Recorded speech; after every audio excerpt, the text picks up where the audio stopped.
welcome to the Toffee Blues, your source for all things Everton, and welcome to a little discussion show with me and Paul, where we're going to basically discuss what the next move is for our midfield with regards to maybe the U23's getting a go, because let's be honest, what we witnessed against Tottenham the other day was just horrific, wasn't it, from pretty much every midfielder. Paul, do you think it's time to give one of the kids a go? They can't do any worse, can they? I don't see why not, to be honest, because a lot of players who have been using have run out of chances. Absolutely. You know, Sigurdsson is, there's no way to describe how bad he is. Get rid of him ASAP. In regards to the wingers, I'm not particularly a fan of Bernard.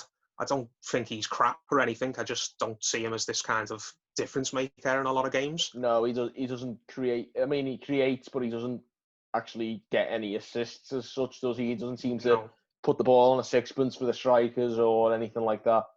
No, and he doesn't seem to take on players as much anymore. He's been really bad since the restart. Definitely, and Iwobi does take players on, but other than that, he does very little. Iwobi's just an absolute mystery, isn't he? Yeah, it's one of them. He can have a great game like he did against Norwich, and then otherwise he's just awful. But Iwobi's a weird player. Davis is so inconsistent. He'll always have his critics. Gomez hasn't got the legs to play in that midfield on his own. Clearly, he needs someone with a lot of pace next to him, like Gay had. And Gabamin's. I don't think we'll ever see Gabamin. So we saw that, didn't we, with the tier? Do you know, someone made a tier ranking thing for our squad, and Gabamin was just his own rank at the bottom, because there's no even, it doesn't even play. So what's the point in ranking him? We haven't even got a performance to go by with Jean-Philippe Gabamin.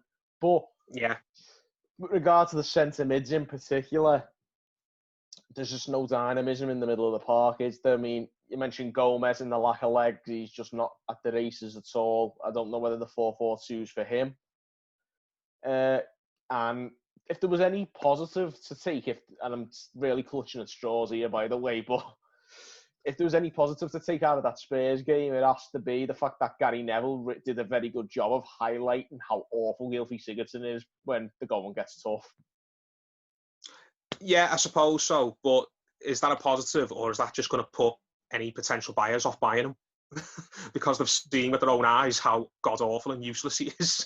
Well, I'll be honest, going into that game, I wasn't expecting there to be any potential buyers. I heard the Sheffield United rumour today, but with the exception of that, I wasn't expecting anyone to be flooding us with offers for Sigurdsson, to be quite honest, given you consider the wage that he's, let's say, stealing at the moment. And I just thought it was refreshing to see Sky Sports actually, or one of the main broadcasters, actually lay into our players, because too often it's easy to slate the manager, and I know a typical cop-out journalist did come out and try and slate Ancelotti for it last night, which is absolutely absurd. But it was good to see the players get a bit of a telling off from the commentators for once, because some of them just fall way below the standard on far too regular basis, and I think we're very much naming names there, Gylfi Sigurdsson. So yeah, I agree with you, but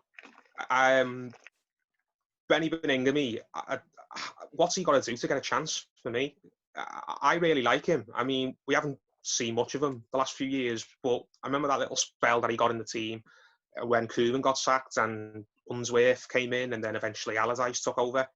He played a fair bit in that season, particularly it wasn't anything special, but he was certainly more of a grafter than anything we've got in the middle of the park now. Yeah, exactly. And he's a few years older now. He's been out on loan since then. I know he didn't get a lot of game time when he was out on loan, but hopefully he's a little bit wiser. He's learned a few things. And hopefully as well, he's hungrier than ever to try and make a go of his Everton career. Because if it doesn't work out under Ancelotti, then it never will. How long he's got left. Yeah, how long's Baningime even got left on his contract? I've no idea, to be honest, but I think it should be enough time to give him a few goals between now and the end of the season. And I think what it's worth noting now is, whether you like to admit it or not, having lost that game last night, it's done and dusted now as far as getting into Europe's concerned. We're not going to get in the top 7 or 8 or whatever it takes to get into Europe next season. it's not going to happen, full stop. But what that does mean is with less to play for, we've got to start blooding some of the kids. Yeah, And I agree with that. This is the time now. Yeah, and it goes back to something Jurgen Klopp said the other day in regards to Liverpool's kids. Somebody asked him, now that the season's like kind of over for Liverpool, essentially, why don't you give some of the youngsters a chance? And he said something that I personally agree with. He said, I don't hand out Premier League appearances for Christmas presents. I don't just play kids for the sake of playing them. So I'm not saying that we should just drop every underperforming player and just put a load of under-23s in there, because we don't want to... Some people have gone very knee-jerk on that front and said just play the whole under-23s. Exactly, yeah. Some people call for that, saying, these overpaid entitled players don't have any passion, give the kids a go. I agree with that to a point, but you can't just basically throw away games between now and the end of the season. I don't want to end up finishing somewhere like 14th. No, so, definitely not.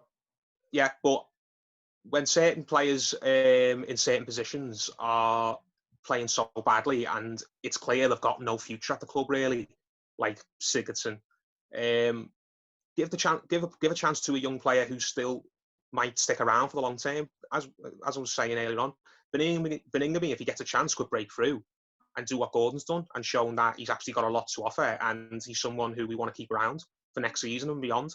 Well, that's it. We've got to see how they fare in the first team football. Really, we need to see them play for the Everton first team in a Premier League game and see how they get on to actually decide that. Yeah, I mean, it's happened too many times over the last few years. I can think of a few players off the top of my head who get a few games in the Everton first team at some point in a season, and they do okay, nothing spectacular, nothing terrible. But then when players come back from injury or someone else is signed, they kind of just drop out of the picture, and I don't really understand why. It happened to Galloway, it happened to Tyus Browning. You know, Garbett, he's probably the best example. Plenty. Well, Garbett had the bad injury, to be fair, but Galloway and Brown are very good examples. Baningime another. And there's probably been a few others over the... I mean, even to an extent, you could say John Joe Kenny as well, going out on loan. Because he was, before Coleman's recovery from that injury, he was getting a lot of first-team appearances, and that's tailed off now, which is a shame. I think he will get a chance next season, now that he's back from Schalke. Yeah. But it's a case of, will we give these other kids a go? Baningime, Dennis Adeniran. I've seen a lot of good things said about him, and we haven't seen... He hasn't made one first-team appearance, which is... It might say maybe he isn't good enough, but we'll never know if he doesn't play a game. Yeah, Seb Quirk just signed a new contract as well, didn't he? And yeah, he did. I think he's a lot younger than the names we're naming there, though, isn't he? He's about 18, isn't he? Yeah. But I am willing to bet a fair bit of money that Ancelotti probably hasn't seen a lot of these youngsters. So, well, he's probably going to say the same thing he said about Garbett and that presser. Who are they? Yeah, exactly. And that's not to put them down. He's just not been here long enough to really have a look at absolutely everybody and form a fair opinion on them. Well, now with the season effectively being over, is now not the best time for him to maybe analyse some of those players? I think so, yeah, definitely. And as I was saying before, that doesn't mean just handing out appearances willy-nilly, but give chances to some players who have been at the club a fair bit of time, like a Baningime, and you've got the excuse to drop players who play in their position because they've just been so bad and players are desperate to see the back of them. Then let's say if someone like Baningime comes in and he has an absolute stinker, the supporters are not going to, I think, go absolutely berserk. They're not going to jump on the manager and say, "Oh, what was he doing playing that kid in that position?"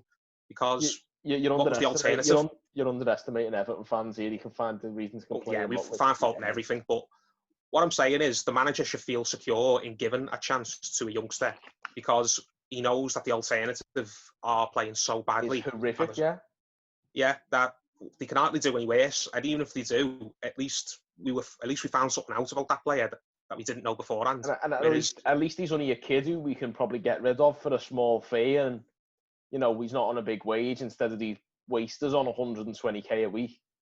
Yeah, and it goes back to something I just mentioned before. some of these players come in, they get a few games here and there, and then they just drop out the picture entirely. And I always think, what happened to them? What happened to Galloway? What happened to Browning? What happened to Garbett? What could have gone so wrong? Because they didn't necessarily perform awfully. Yeah, they didn't look like they were nowhere near good enough when they got in. They had a few appearances here and there, and for the most part, they looked okay. Now, obviously, afterwards, they've gone on loan, and it's not worked out for them, and they've basically come back and kind of felt like they were persona non grata. Luke Garbett touched on that, didn't he, in his interview with Tom a few days ago? Yeah, he said, okay, I went out on loan to Fulham.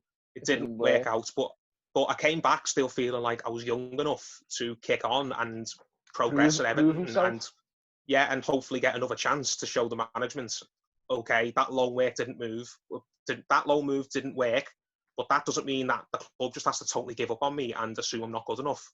But that's just what we seem to do all the time. So I hope Baningime and the likes aren't the latest victim of that, because I know he went to Wigan and it didn't really pan out for him, did it? He didn't play much. No. But I hope that hasn't resulted in everyone at the club just thinking that... Writing him off because he wasn't good enough to get in the Wigan team, so he shouldn't play for Everton.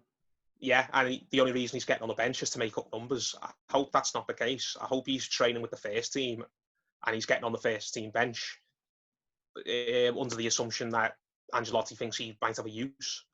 So, yeah, I want to see him given a go, and maybe one or two other youngsters, because they could be another Anthony Gordon. They could come in, they could show everybody something that we've been missing and give supporters a bit of positivity for the future. It's a bit of optimism for next season. Bit of optimism in the sense that, okay, I know this is crap now, but a lot of our underperformers are all old and they're going to be gone soon. And when these youngsters break through and get a bit of season, things will pick up, and we've got the manager to bring them through. Not just that as well. If these players like a Baningime or an Adeniran or maybe another defensive mid, I know there's a very promising youngster called Onyango, isn't there, in the U23's, who's a centre mid, and he could have a chance. He's very young, but nonetheless, he's meant to be quite promising. If any of those guys come in and perform well, that might save us a fortune buying players next summer, or this summer, whenever it may be.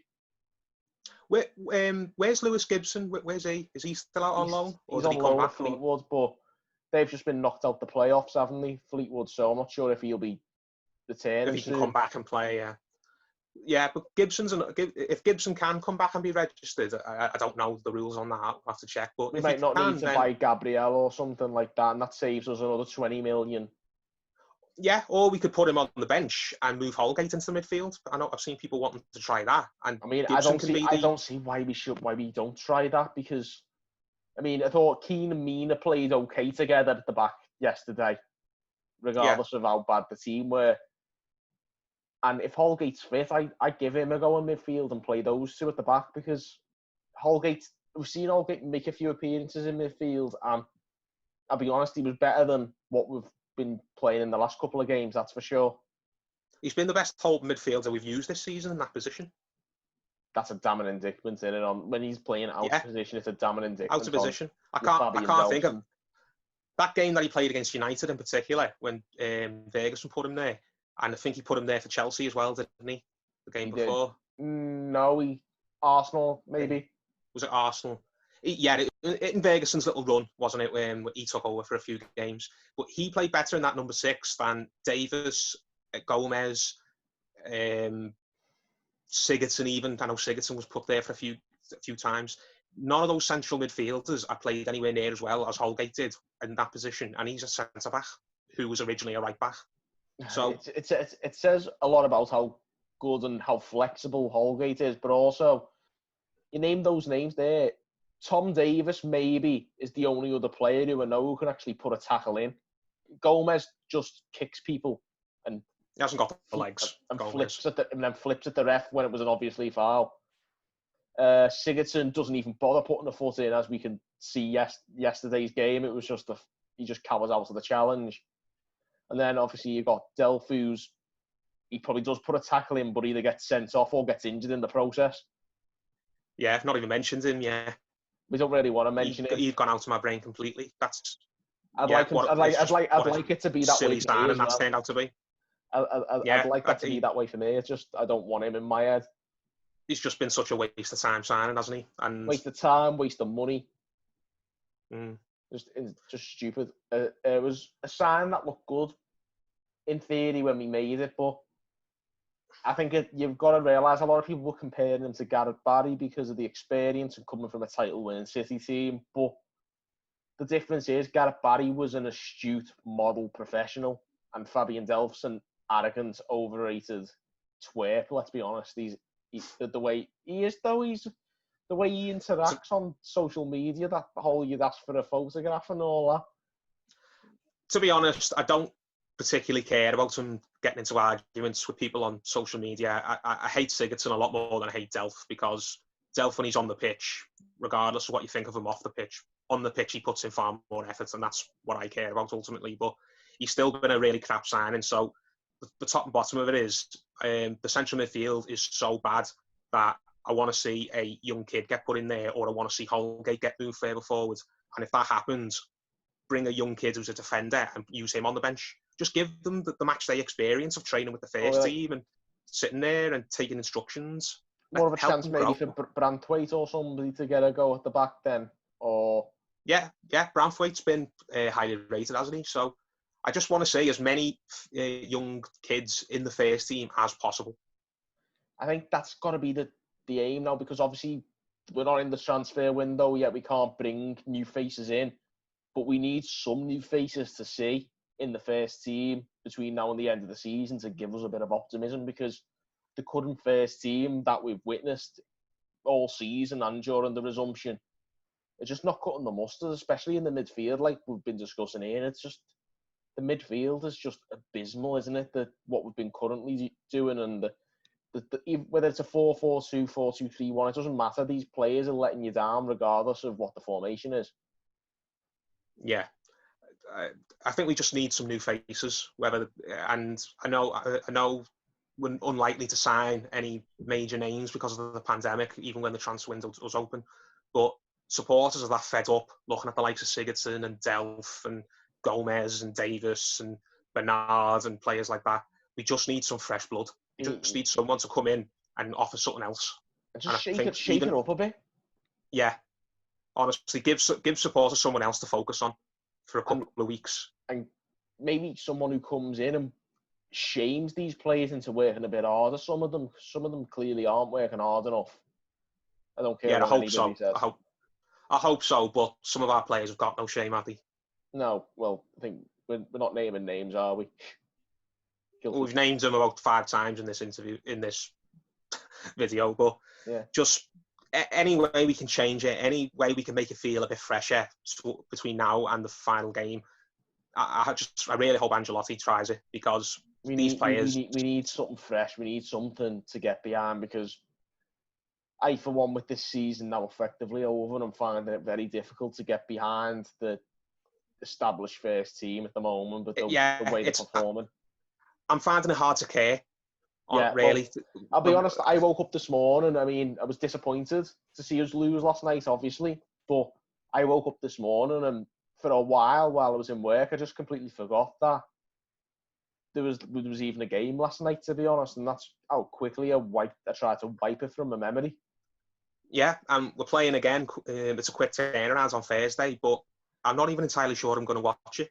I don't even have any plans to do anything. I'm not sure myself. I mean, I probably will, because I'll end up doing a vid on this and we'll do a reaction. And I probably will, because I've got to write a match report. But it's just that will be my only motivation to watch it. I won't be watching it because this is my team and I really want them to win, because it doesn't feel like it really matters. It doesn't feel like I can't identify with some of those players who are pulling on the Everton shirt at the moment. There's certainly not players like, without me saying we're not naming names, certain people who pull out of challenges, 50-50s, and that's not the Everton way. It never has been.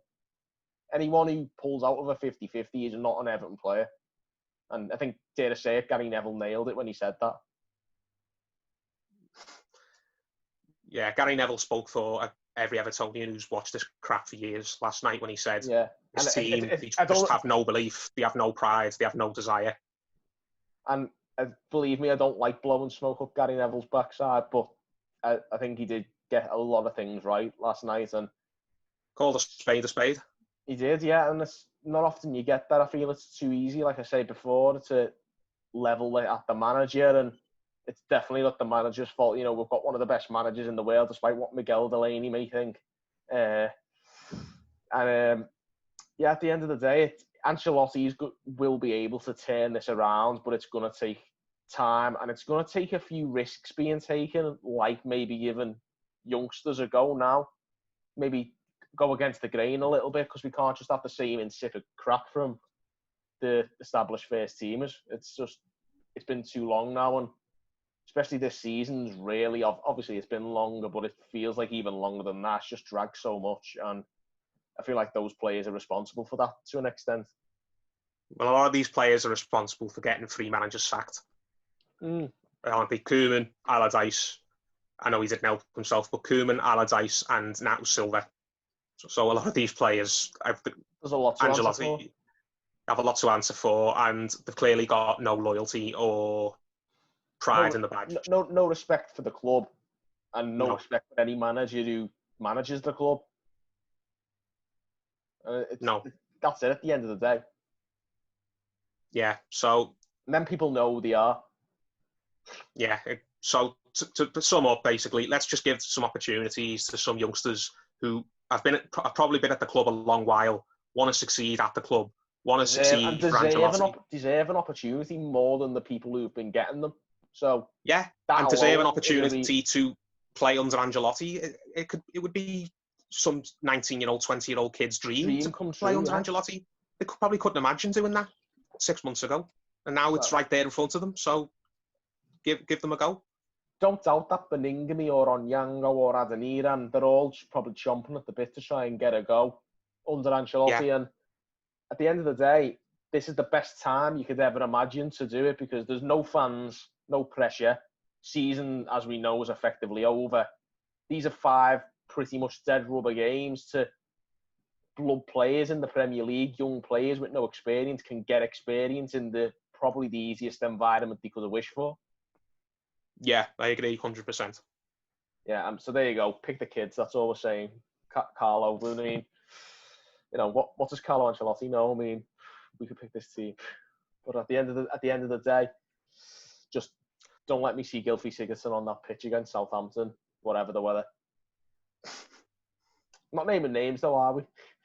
There you have it, guys. Let us know what you think. Who you think should play against Southampton, and what kids you think, if we haven't named everybody, who you think should get a go. And just give us a comment, give us a like and a subscribe, and thank you for watching on the Toffee Blues.